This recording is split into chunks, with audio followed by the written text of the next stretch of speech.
Hi friends, welcome to with you Sivaram channel.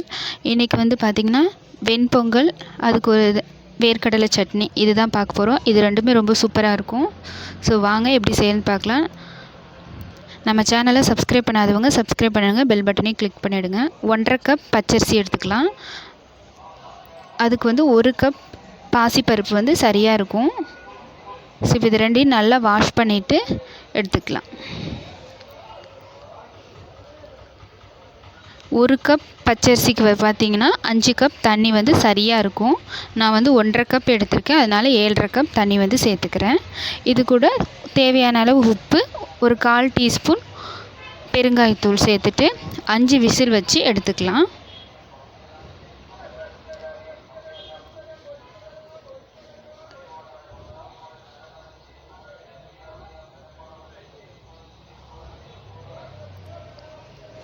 இந்த தண்ணி வந்து இதுக்கு சரியாக இருக்கும். நம்ம வெந்துட்டு வரும்போது நமக்கு சரியாக இருக்கும்.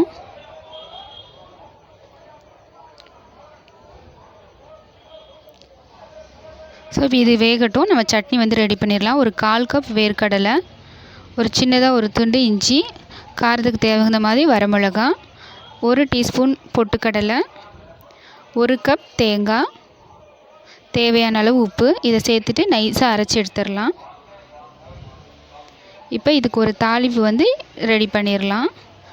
கடுகு, கருவேப்பிலை, ஒரு வரமிளகா சேர்த்துட்டு ஒரு தாளிப்பு கொடுத்துடலாம். இந்த சட்னி வந்து ரொம்ப சூப்பராக இருக்குங்க இந்த பொங்கலுக்கு. இப்போ பொங்கல் வந்து விசில் வந்துருச்சு. இப்போ அதுக்கு தாளிப்பு வந்து ரெடி பண்ணிடலாம். 2 டீஸ்பூன் ஆயில், எந்த ஆயில் வேணால் சேர்த்துக்கலாம்.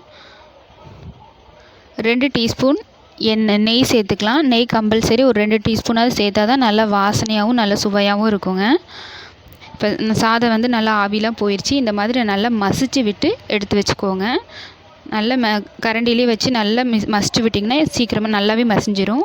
இப்போ எண்ணெய் நல்லா காஞ்சதையும் 1 டீஸ்பூன் மிளகு, 1 டீஸ்பூன் சின்ன சீரகம், 1/2 டீஸ்பூன் கடலைப்பருப்பு சேர்த்துட்டு இது நல்லா பொரிஞ்சதுக்கு அப்புறமா கருவேப்பிலை, வரமிளகா, இஞ்சி பொடியாக கட் பண்ணது இதையும் சேர்த்துட்டு லைட்டாக வறுத்துட்டு ஒரு கைப்பிடி அளவு முந்திரி பருப்பையும் சேர்த்துட்டு லேசாக கலர் மாறினதையும் நம்ம எடுத்து பொங்கலுக்கு தாளிப்பு கொடுத்துடலாம்.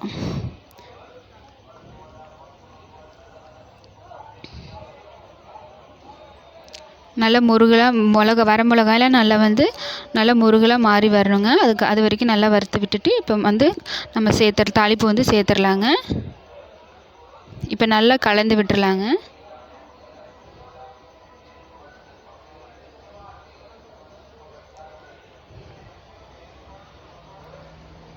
முந்திரி பருப்பு வந்து கடைசியாக சேர்த்தா போதும், ஏன்னா சீக்கிரமாகவே வறுபட்டுரும். அவ்வளோதான் ஃப்ரெண்ட்ஸ், நல்ல சுவையான வெண்பொங்கல் வந்து ரெடி. இது ரொம்ப ரொம்ப டேஸ்ட்டாக இருக்கும். நல்லா சுட சுட சாப்பிடும்போது ரொம்ப ரொம்ப சூப்பராக இருக்கும்.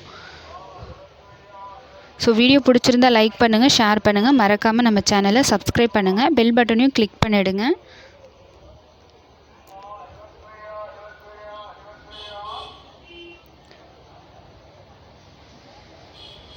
அவ்வளோதான் ஃப்ரெண்ட்ஸ், நல்ல சுவையான வெண்பொங்கல் ரெடி.